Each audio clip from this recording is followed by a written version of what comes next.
Boy, it's a hot one today, 91 degrees.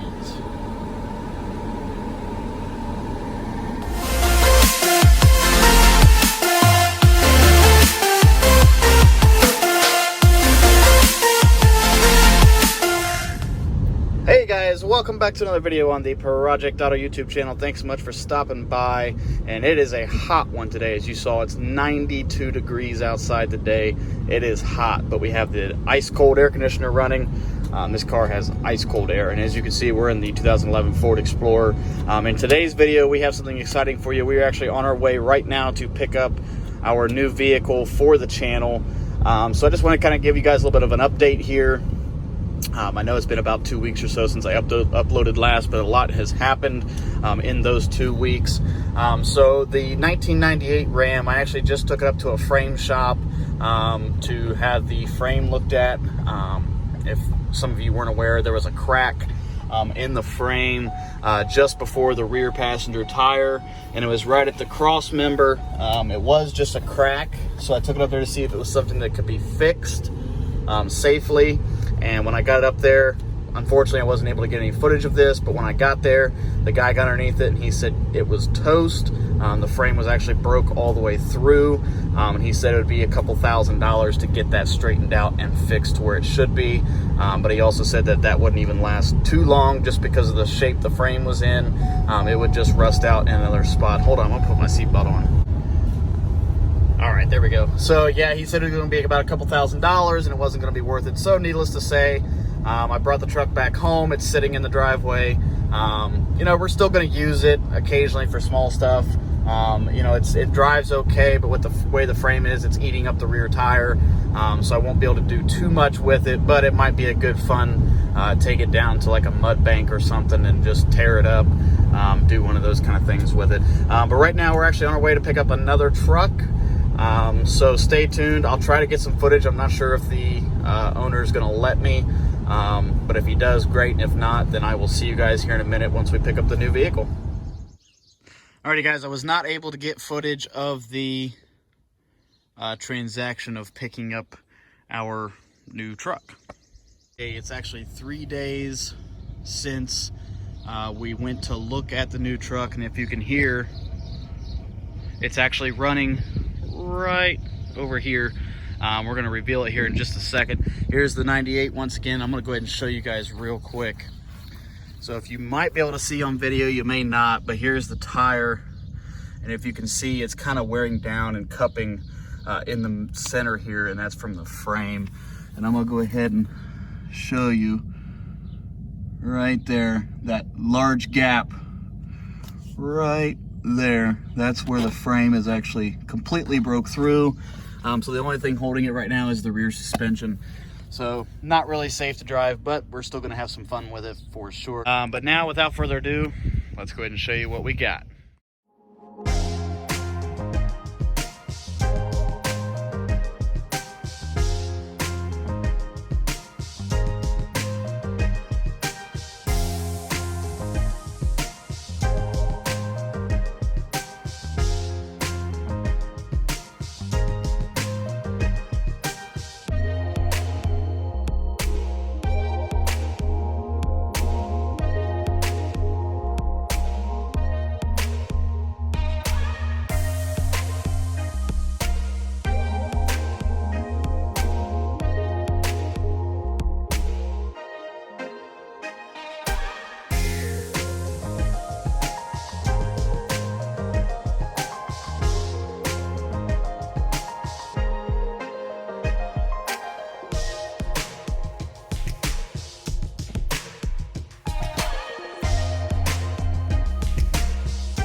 And there it is, guys, a 1997 Dodge Ram 2500 with the V10 Magnum, the 8-liter V10 Magnum. Yes, this is our new truck that we just picked up about 3 days ago, and I'm excited to show you guys this truck. Couple things with this truck that I'll go over here in just a minute, but I want to take you on a quick walk around. So as you can see, the truck itself is actually in really good shape. There's some paint fading up here on the fenders, as you can see. You know, a little bit of rust around the fenders, typical Dodge rust areas, especially down here. I think this is the worst part of the entire truck right there. But other than that, she's actually in really good shape. I mean, obviously some imperfections, you know, paint scratches and rust and some faded plastic, stuff like that. A little bit of a rust spot here in the bumper. She's got the hitch hook up here with the trailer lights. They do work. This truck also used to have a fifth wheel in it. There's actually trailer light hook up there, and you can see the bolt holes right there where they used to have a fifth wheel in here. That was probably several years ago. The guy that I got it from did not have that on there. The underside is pretty rusty, but it's not bad at all. Just a lot of it's surface rust that I could clean up with the grinder wheel, get it sprayed and taken care of real good. But yeah, let's check out the inside here real quick. So it's actually in really good shape on the inside. Normal wear and tear. The seat, I would say, is the second worst thing in this truck over the years of getting in and out. Door panel's in really good shape. Everything works. The locks, the windows, even the mirrors work. It's got cold AC. The AC works. The heat works. Everything works in this truck.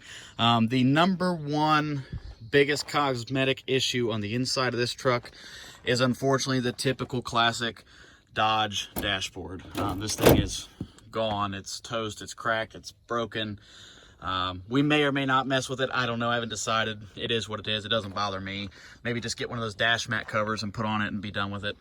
But other than that, the thing's in really good shape. The seats aren't too tore up other than just this spot right here. Carpets are dirty. We can clean that. That's no problem. Let's go ahead and hop on in. Does have an aftermarket stereo. Like I said, AC works. Cup holders, storage, cigarette lighter, power outlet. No passenger airbag in 97. They didn't do that until 1998. So you just have the storage cubby there, a little bit of storage on top, glove compartment, overhead console, dome light, and it is an extended cab. So you can see you have the back seat there. Go ahead and it's got the good old school buzzer.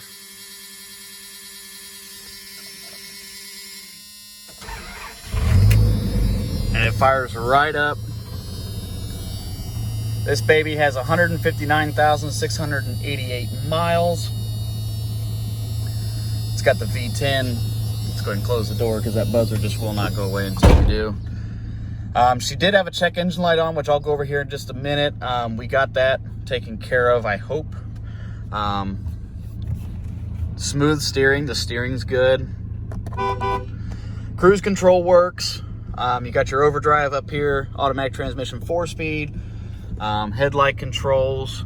Sounds really good too. It does need a little bit of an exhaust work, which we'll do that later down the road anyway.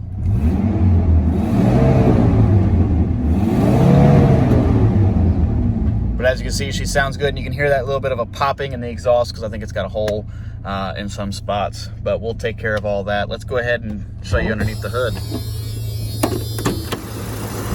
So like I said, this is Dodge's 8-liter V10. I'll leave in the description the horsepower, count feet of torque, all that good stuff. But this thing is solid, no knocks, no nothing. It runs great. No antifreeze leaks. The only thing that it does leak that we will have to get fixed is the valve cover gasket. And it's actually leaking right back there. I'm not sure if you'll be able to see that or not. But it does leak back there, and it drips onto the exhaust, so it smokes a little bit, but we'll get that fixed. That won't be a problem. But other than that, this thing runs great. It's solid. Like I said, the AC is cold. No issues whatsoever. Brakes are solid. Not a whole lot of rust underneath here for being a 97. Overall, she runs great. Even the hood light works. So overall, she runs great. She runs great. Now, let me go ahead and shut it off, and I'll go over with you the couple things that had to be done to it before I could even get it home. Well, I got it home before I did this stuff, but the stuff that had to be done before it could be driven. So let me go ahead and shut this off, and I'll talk about that. Alrighty, guys. So couple things that had to be done to this before I could do anything with it. I bought it from a guy local. His ad said that the transmission slipped when it was cold, but once it got warmed up, it was fine. So I'm thinking, okay, that's typical, probably normal wear and tear. It's just getting worn out. Shouldn't be a big deal, considering the fact that the 98 Ram that I have, when it's cold first thing in the morning, it is very sluggish, but then it takes off and it's just fine. So that's kind of what I was thinking. So I go to look at the truck, take it for a drive, and it was worse than what he had said. But I knew exactly what it was, and I was not going to let him know this. So what it was doing is it was sluggish at takeoff, almost like it was starting off in third gear. And then it would downshift to first. It would go to second, go back to first, go back to second, go back to first. It was going back and forth. And it took a long time for it to chill out and stay in second for it to be able to get to third. And it never went into overdrive. It never went into fourth gear.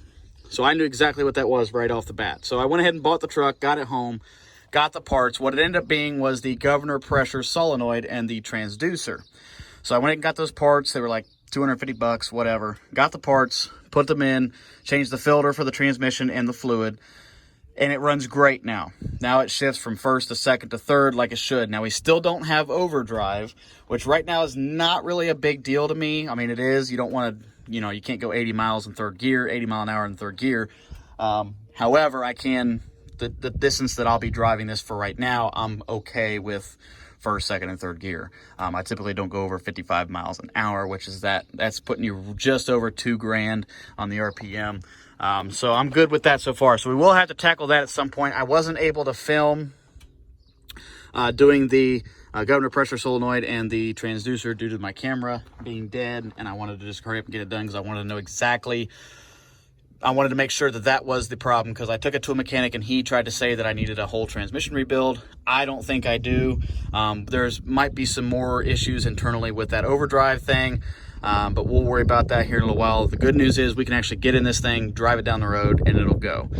So that was the first thing that we had to take care of. The second thing is there was a check engine light for something to do with the fuel injectors. I put a can or a bottle of fuel injector cleaner in it.